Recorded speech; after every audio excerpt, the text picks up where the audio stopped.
breaking out all over the place. Got a bunch of fucking zits on his fucking face. Come on and zoom in now. He's got the zits. Some are red and some are white. Make you want to scream. 48 years old, breaking out like he's 18. All his hormones out of whack now. He's got the zits. He's got the zits. He's got the zits. He's got the zits. He's got the zits. Holy shit, what in the fucking world is this? Just zoom in on any of his Instagram pics. And it goes na na na na na. He's got the zits. He's got the zits. Classic. I thought I'd throw in a classic. Could have done the 75 hard song. Look at this curl right here. I'm checking myself out. But you know, been a while since we heard He Got the Zits. Bonus Bry, you're welcome. Fucking doing these all the time for you guys. So much. I thought I'd jump on because something came across my desk. Very important news, breaking news, just happened over the last couple days. Huge news, really. Really the biggest news in the world. I don't know what you guys are paying attention to. I don't know what you guys care about, but this is all I fucking care about. I'll just read from the headline. Den of Thieves 3 in the works at Lionsgate. Gerard Butler and O'Shea Jackson Jr. to return.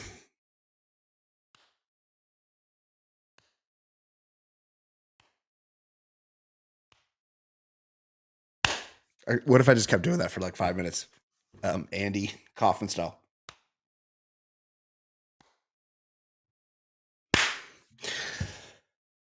I mean, you know, people were talking shit before DOT2 Pantera dropped.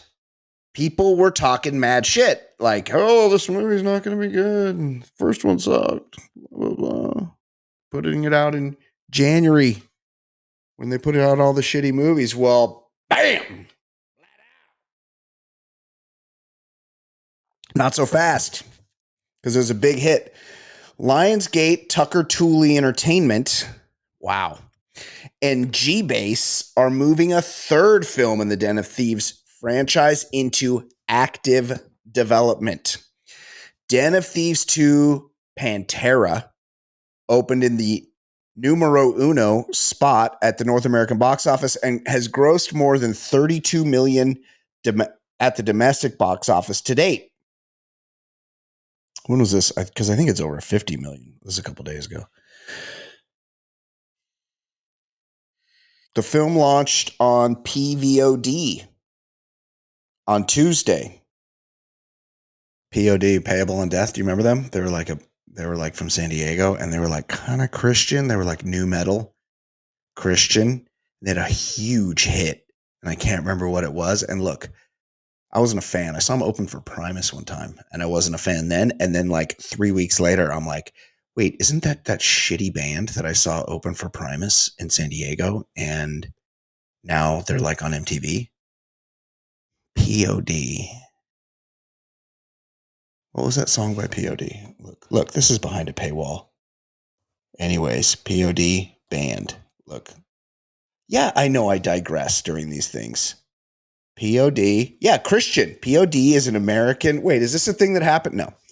POD is an American Christian metal band. You want me to be out on something? Say those words all in that order. Right there. That's it. You know, hey, here's something Brian's definitely not going to be into. American Christian metal band formed in 1992. Everyone knows all the best metal's made by Satan. Okay? Like what? That's an axiom. It's well known, you know, like you want to hear some good heavy metal, you're going to need to involve Beelzebub. Jesus, good dude, nice body, beard, looks very Anglo in all the pictures, reasons unknown. I'm getting a Jesus tattoo and my family is freaking out about it. And I'm like, what? It looks cool. They're like, people are going to think you're religious. I'm like, I don't give a fuck. I'm not religious. And also, what if I was? I don't give a shit either way. San Diego band's lineup consists of some dudes. What's the song, though? Oh, it's this one right here. 2001. this shit was popping off. This one. And this is about Jesus. Is this a commercial? I don't know. Let's check it out.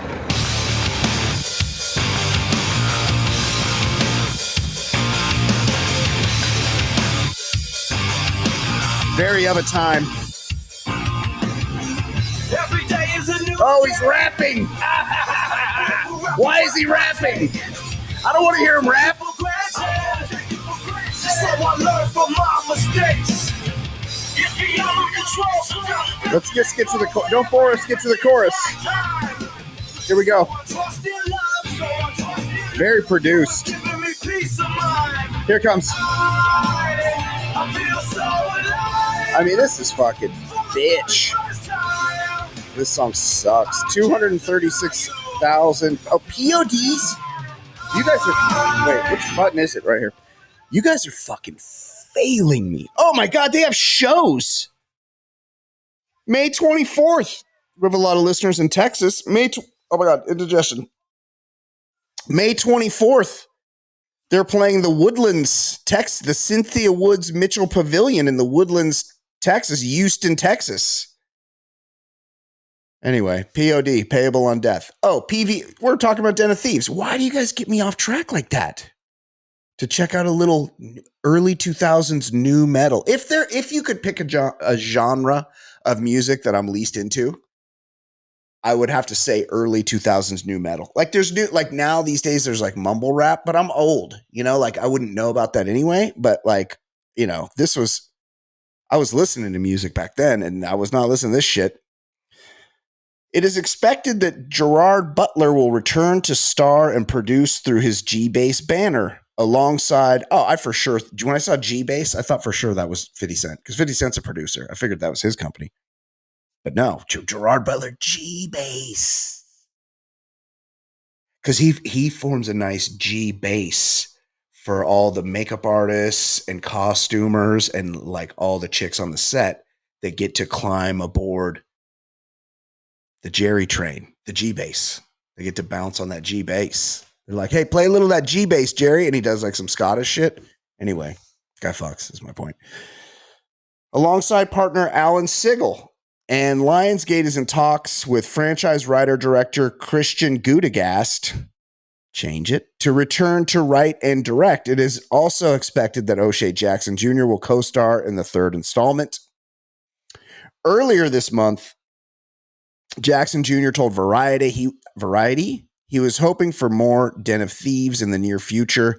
I'm not going to sugarcoat it. I'm trying to Vin Diesel this thing. To quote Ryan Reynolds, I want to work with Gerard until he's 90. He said, I have such a family feel with these guys. I know how much I want to do these other films, but we cannot cheapen this beautiful thing that we made. This one took 6 or 7 years to get done, and you can tell.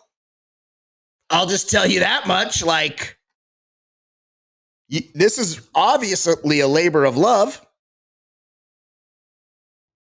based on everything about it, all the beautiful details in it. I hope the next one doesn't. In our heart of hearts, we won't make it if it's not right and if it's not the same thing that made audiences fall in love with the franchise in the first place. Tucker Tooley Entertainment, which produced and co-financed the first film and brought the franchise to Lionsgate from STX, will co-produce and jointly finance Den of Thieves 3, blah, blah, blah. Oh, Curtis 50 Cent Jackson is also expected to board the new movie as an executive producer. Look, it was a banger. This movie was fucking good. I told you it would be good. And it's interesting.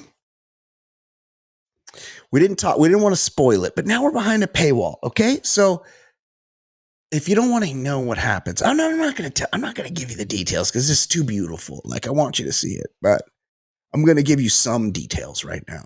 And so if you don't want that, then fuck off and come back or don't. I don't give a shit. The thing about this movie is that it was basically a love story between Ice Cream Sr. and Jerry Butler. And it was a beautiful love story, but things are not always what they seem. Anyway, everything worked out at the end. They might be doing, one of them, I'm not going to say who, might be working with the Italians now. which is great. But I like, how are we going to bring them back together? Because, right, it's a cat and mouse DOT. DOT is a cat and mouse thing. Also, there was lots of ancillary characters that you don't get to know. There's really only 2 characters, so they could just pick them up and put them anywhere and do it again. You know, like what I would like, though, is because, look, and I've said this before, O'Shea was Chris Farley sized in this movie. Like, he's Den of Thieves good was 1 to him. Wait, Den of Thieves 1 was good to him. Like, that worked out for him. And he spent the interim having a good time, which, how old is the guy? 35? Like, life is good. Good for him. 32, whatever he is. That's how fucking old. No, we don't need that. The point is that he was much larger in Den of Thieves 2 than he was in Den of Thieves 1. I don't know. I don't know that he is denying that because it's impossible. What if, hear me out. What if he kept it going for the next installment of the Chais, where we go DOT tree, right? And he just keeps eating like he's been eating, just eating cakes and fucking falafel, baklava, Big Macs, nachos Belgrande, all of it. But he gets, and this could be the plot of the movie. He's gotten so large, and everybody's like, Cube, we're worried about you, or whatever his name. I can't remember his name. How could I forget his character's name? But I have forgotten his character's name. But he's like in that mode. And he's like, just keeps getting bigger to the point where he's Walter Hudson size. We're talking like 4 digits on the weight, 1,000 pounds. And he can't leave. He can no longer work as a cat burglar. I mean, I don't know how he worked as a cat burglar in Den of Thieves 2 because he was 3 bills, easy. And he was doing that. He was doing, you know how like they show when they're like, Al Qaeda is going to get you, so give up all your rights. And then they cut to the B-roll and they're climbing backwards on poles and shit. He did that. But Al Qaeda, those guys are like 130 pounds in the B-roll, you know? This guy was 3 bills and he did it. He repelled. No problem. You know how fucking hard it is to lift yourself at that size? It's hard. Anyway, he did it. What if he just got bigger? And they're like, there's no way he could have done the cat burglary. He can't even, you need to take out walls to get him out of the house. But they're doing like they did in the most recent one. And they got like mirrored shit. You know, they're like, we've been watching him.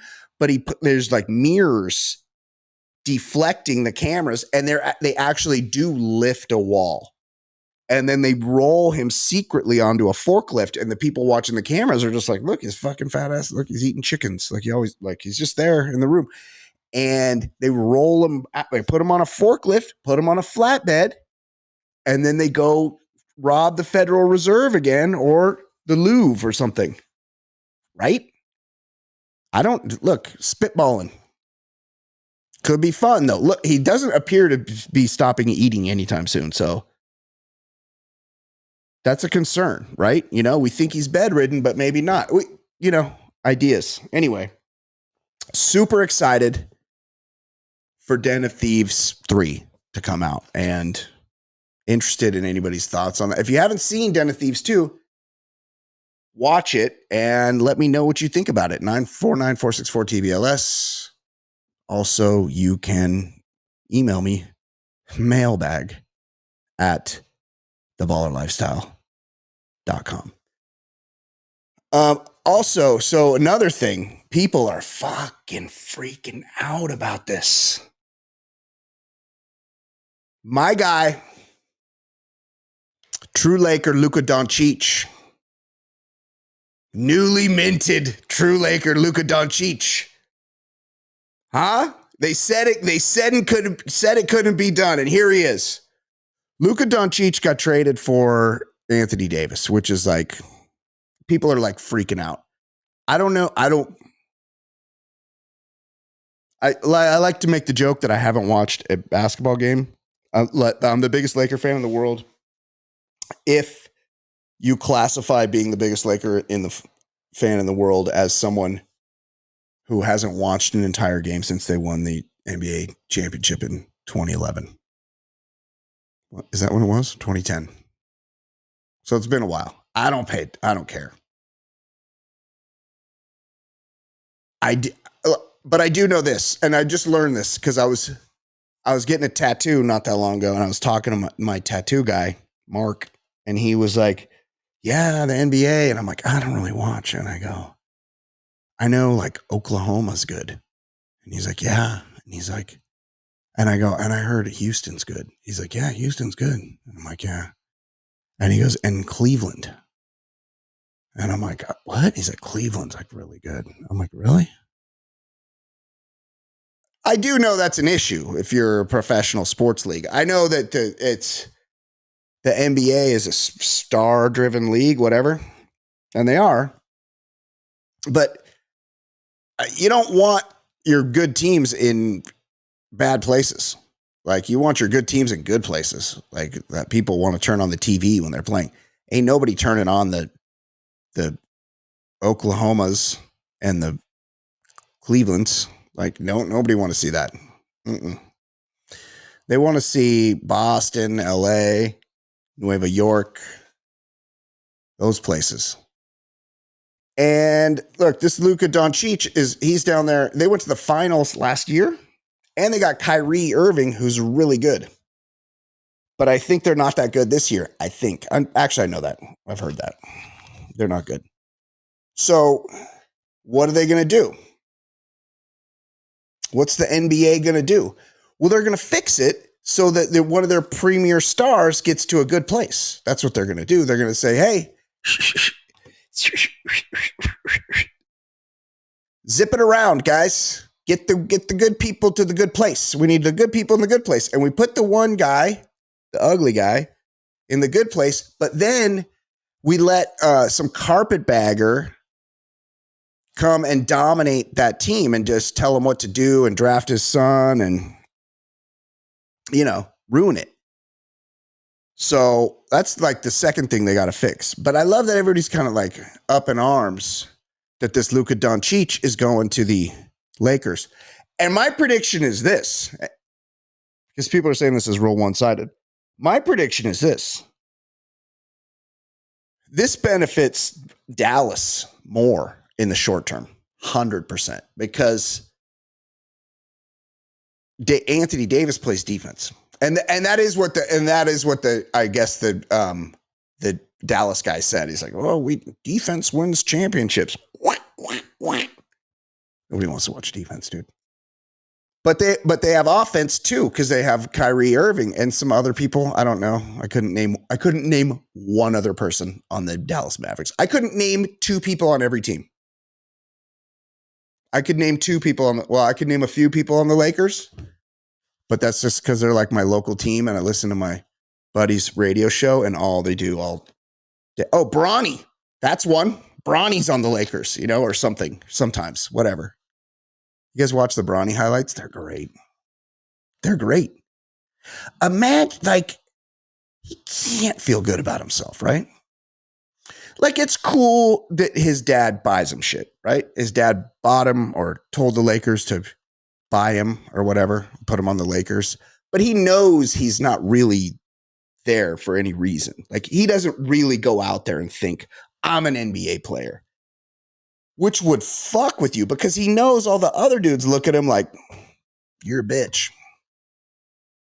You're not as good. You're not good enough to be here, but you just are because your dad's that guy over there who they also don't respect straight up. Like, because he, he's he's playing out the string of his career, trying sometimes, he ain't trying to win. But And here's the thing. Now Luka Doncic is on the Lakers, and you think like, that's pretty good because Luka Doncic is kind of like a white LeBron. Big, fast, kind of can handle the ball. I mean, I haven't really watched him play. I have a little bit. Can shoot, right? Can kind of do it all, but big. I know he's big. So he kind of plays like LeBron. And he also plays like LeBron in that he doesn't play a lick of fucking defense. None. LeBron doesn't even go to the other side of the court when it's defense time. He just hangs out and waits for them to come back because he's got to preserve himself so that he can. Oh, that's the other thing because here's the thing. As Laker fan, there's no Laker fan that likes LeBron. Now, I've never met anybody that's like, oh yeah, LeBron, Lakers. No, we all hate him. And this other thing my tattoo artist was telling me, he's like, LeBron airballs free throws now? And I'm like, what? He's like, yeah, he's done it like 3 times. Just flops it up there and it doesn't even touch the rim. Because that's like the level he's at now. But he still demands the ball at the end of the game to throw him up short, whatever. I don't watch. But you can't have no guys that play defense. And the Lakers, I think they're kind of like a middle of the road team. But like Anthony Davis was their best player. So he's like Anthony Davis, I get isn't as good as Luka Doncic, but he's still good. And Luka Doncic, while young, like doesn't really appear to be trying too hard. Pretty fat. Doesn't seem to have the best work ethic and don't play no D. So they're just going to be a sieve on defense. And maybe, they catch a little lightning in the bottle. They ain't going to win no NBA championships this year. But the Mavs, I might turn it around for them in the short term. That's a good combo. Kyrie and AD. I was talking, look, I talked about this when it happened. And friend of the show, Drew in Phoenix, he was on top of it. And he sent me some videos, but then I never talked about it again. I forgot. Elon Musk. Elon Musk, I heard him on Joe Rogan, and I like Joe Rogan. He seems like he's a good guy. Like all his friends say nice things about him. He is 5'3", which is whatever. He's literally 5'3". And it seems like when he's interviewing comedians, he doesn't really get the jokes a lot, which is kind of weird. But he's a pretty funny guy. He seems like a good guy. He's knowledgeable on certain things. My problem with him is that he's so fucking gullible. And like, so am I. So I don't really, I'm not one to talk. But then I listen to him and I'm like, if he just would talk to some smarter people. He's got a lot of those CIA handlers lingering that coming in to get interviewed. And they tell him a bunch of bullshit. And then he just says that bullshit over and over again, which is fine. But one of the things he does is he thinks this Elon Musk guy is like a super genius. And then, and he says that he's like, wow, man, what's it like to be a super genius? Which is like, what's he a genius at? Like stealing people's ideas? That is a skill. Like, don't get me wrong. So I heard him on a little bit. I could only listen to a little bit because it's just.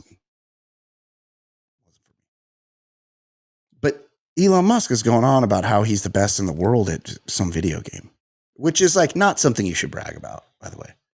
Like if you are, I've said this before, like the only time an adult man should play video games is with a child. And in that case, the child should be better than you at the video game. If you sit down with a child to play video games and you're better than the child at video games, that's on you. That's a problem for you. You shouldn't be playing video games unless it's with a kid, and the kid should always be better than you. That's just rule to live by. But whatever, we've normalized it, like, oh yeah, adults can play video games. What? Your dad ever play video games? Do you guys ever remember your dad sitting down and fucking throwing down some Call of Duty? No. Get the headset on? No, he doesn't. He wasn't like that. So whatever. But Elon Musk does it. But he was bragging to Joe Rogan how he's like, oh, I'm the best at this. Yeah, I'm just, top number 1 Diablo player. And I'm like, that's bullshit. There's no, you can't be run. And look, he must work, right? Hold on, sip of water.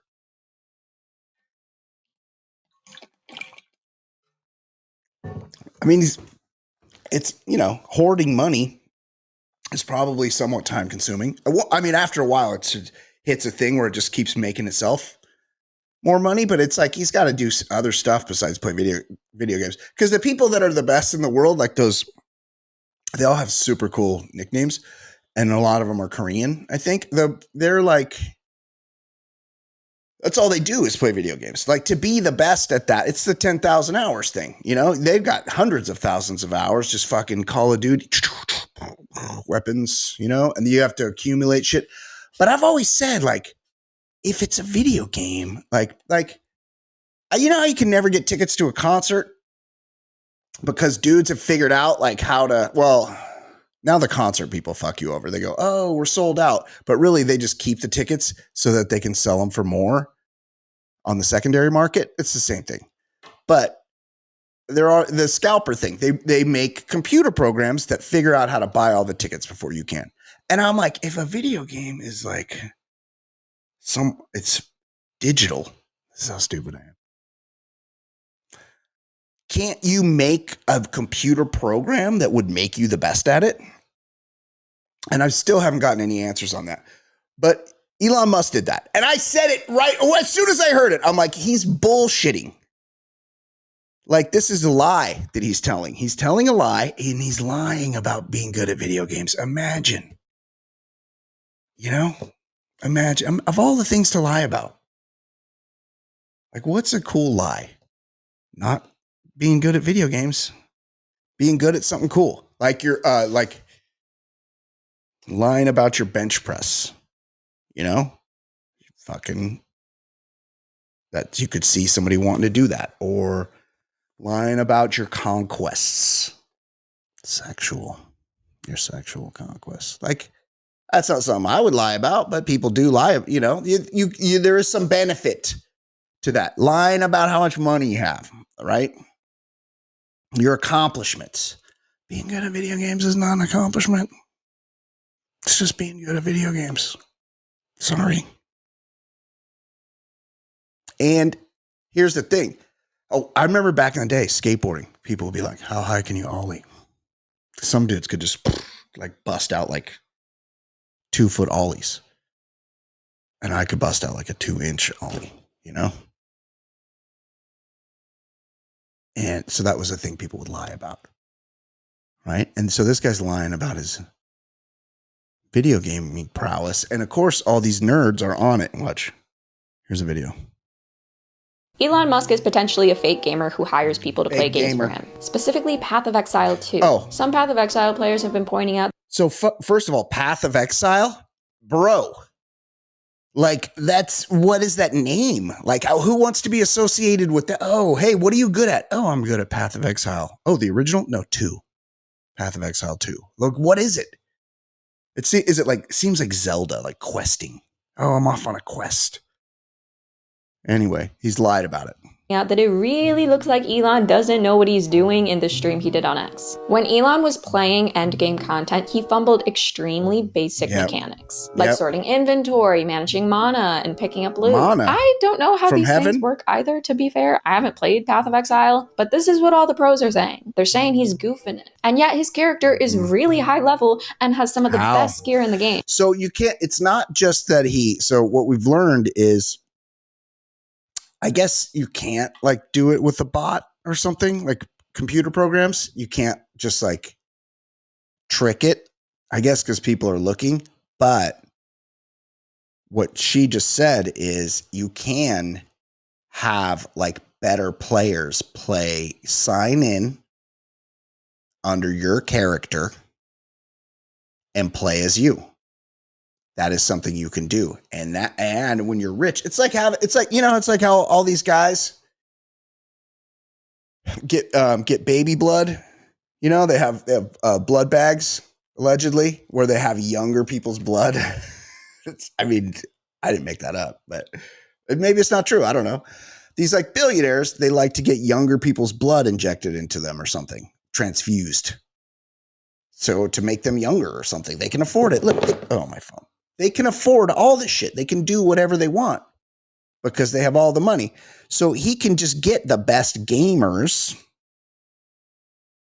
to do the gaming for him. So now people are raising their eyebrows at his Diablo achievement, where he supposedly ran the pit fast enough to be ranked number 20 at the time on the worldwide record board. Perhaps Elon genuinely likes these games, or at least the concept and aesthetics of them, and he doesn't have time to grind them. But boosting is against the rules of these games, so if he is, there's rules. Boosting is against the rules. Who makes the rules though? That's what I don't understand. Like video games, you just buy the disc and put it in the thing, or you download it, and then everybody plays like together. So there's rules, right? That makes sense. Like all games have rules. But I'm sure he's not the first to boost by having somebody else play for him. But this is like elevating your, like that one guy, that chess guy, that kid with the butt plug. He had why am I doing this? He had the butt plug in his ass to tell him what moves to make because he was playing over his head against a way better guy because he had juiced his numbers by cheating at online chess, which is easy to cheat at because of AI or programs or whatever. I don't think it was AI at that time, but maybe it was. I don't know. But eventually you got to really play. And this is what happened with Elon Musk, because then he had to live stream on Twitch. Or no, on Twitter. And people watched him and he sucked. Like eventually you're going to get found out, which is the insane thing about liars. Like most of the time everybody knows you're lying. Like we know, guy. Like everyone knows you're lying. So eventually you're going to get found out, right? That's ban-worthy. Either way, bragging about being a top player in these games when you didn't even do it yourself is just lame and cringe all around. Cringe. I agree. But everything this guy does is cringe. And just imagine anybody thinking he's cool. Now, a lot of people do. And those people are fucking losers. I'm told that on one of the dating sites, ladies, let me know if this is true. I think it's either Hinge or Bumble. There's like a thing that says, and maybe this is just somebody told me this years ago, so it might not be the same way anymore. I was told that there's a thing where it's like, who's your dream dinner guest? And it was like an overwhelming amount of guys were saying Elon Musk. Elon Musk is my dream dinner guest. Like, you could have dinner with John McEnroe. You could have dinner with Iggy Pop, Brian Beckner, Abraham Lincoln, Jesus Christ of Nazareth, Jimi Hendrix, William S. Burroughs, Plato. Who's the guy that everybody quotes? The Marcus Aurelius. And people are picking an autistic guy that can't look people in the eyes and wouldn't, like, talks about nothing. That's who they want to have dinner with. So look, it's okay if you like him, but you're fanboying over a fucking loser. Sorry. Oh, he's rich. Okay. There's lots of rich people. Do you want to hang out with them? I don't. You're a fan of a huge loser. Like, you want to have dinner with a giant loser. And what's that say about you? You know? I don't know. Okay. Bonus Bri. We knocked one out. I'm going to do one every week. Okay? Send me some topics. Should we go live? We'll do this live on YouTube's here another time? Whenever. Whoa. Hold on. Hold on. People are texting me.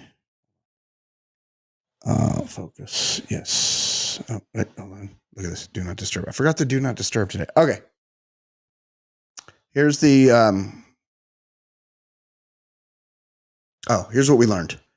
Den of Thieves 3 Pantera coming out. Here's the other thing. Maybe Ice Cream Senior gets on the O'Shea. Oh, hey, I'll have another rack of ribs sooner. O'Shea Jackson Jr. O'Shea Jackson Jr. O'Shea. Oh, hey. Put some extra gravy in the schooner. Maybe he gets on the Zempi and slims down. He starts injecting the Zemps. Gets skinny. And he goes that direction. Or he just keeps eating. Goes Walter Hudson. Who knows? I know it'll be exciting to find out. But the Sardinians are putting him on more jobs. How does Big Nick, aka Jerry Butler, factor in? Not sure, but we're gonna learn. What else did we talk about? Luka Doncic, true Laker. Now, here's the other thing. The Cavs are good, right? I'm hearing the Cavs are good. How soon until we hear Braun say, I want to finish my career in Cleveland, where I'm from? I got unfinished business. Look, he's a fucking coattail rider. Okay? Period. He was on the Cavs, didn't win shit. Had to team up. Team up. Is that what the best of it? You ever hear about Jordan wanting to team up? Kobe Bryant. Oh, let me go over there where there's better guys so I can win. Well, he did that. LeBron, I made that up. LeBron Jane had to go down to Miami where there was better guys. And then he's like, Dwayne, you do it. Also, by the way, they lost to one white guy with a jump shot. By the way, remember that? They went like the Heatles, super team, unstoppable. They made it to the finals against Dirk Nowitzki. Or the whole team was just one guy, with one 7-foot guy just shooting 16-footers, kicked their ass. Anyway, so he did that, and then he's like, "Oh, I'll go back to Cleveland and then we'll draft Kyrie Irving, who's won the championship for him, and also." Don't tell me it was like, look, Draymond Green started punching people in the dick for no reason in that finals. That was kind of weird. Whatever. He won one there. Then he's like, oh, I want to make movies or barbershop shows or whatever. I'm coming to LA and not really trying. And then they kind of like, they won a title, but it was in the bubble where guys were falling out left and right because they were only allowed to fuck their own wives while they were in the bubble. And they're like, how could I be expected to play? Get me out of here. I want out. So look, let's hope that we can find a way to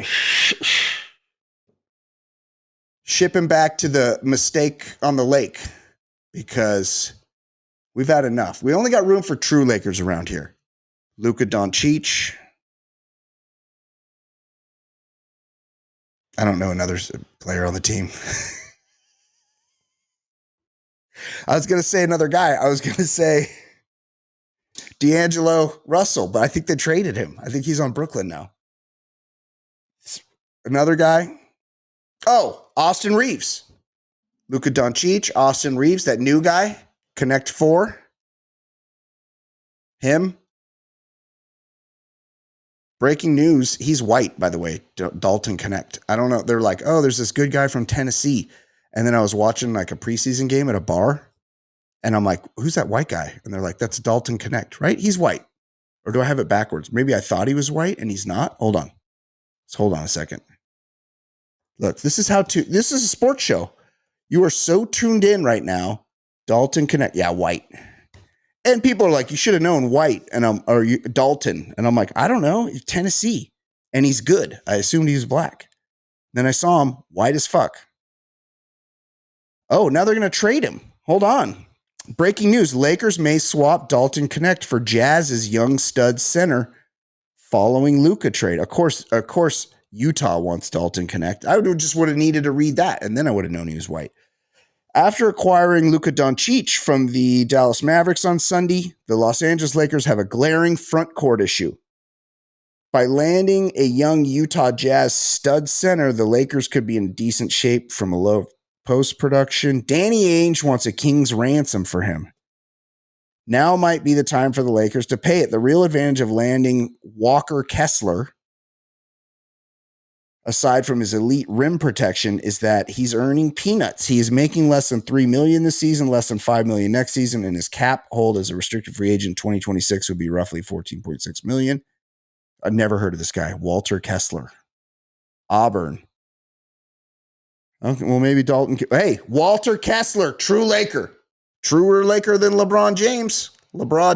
Anyway. You want to hear the, he's got the Zits song. Let's see. Let's see what other songs are on here. He's got the Zits. We got the Bachelor Lifestyle. We're living it. I got a whole nother rack here. That's a thing. Right here. We're doing another 75 hard right now. It's happening right now. Round 3. Also, I've been doing it I've already done 75 days of this shit because I started last November. Ryan's looking Not bragging. in the mirror, got that fat face. Hit it. Here we go. His shirt and realizes he got that fat waist. It ain't his fault he got caught up in that rat race, sitting around, and now he's gotta get up out of that place. So he proposes a challenge to all that's listening. It's time What a to banger. get up and just This guy's get a genius. little fitness in, so he don't have to be that Chubby dad with a heart attack. midlife crisis, tub of shit, out of shape, and all of that. 5 hard Here we go. days. Woo! It's 75 Here we go. hard. Woo! It's 75 Right here. hard days. It's 75 hard.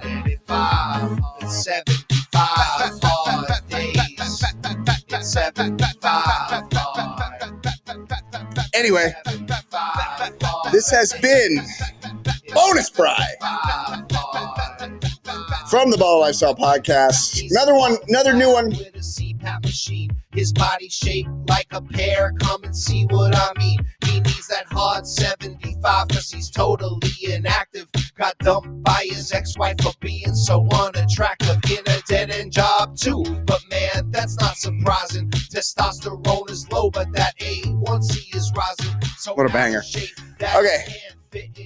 We'll see you guys next week. On the scale, just watch how high them numbers can go. 75 hard days.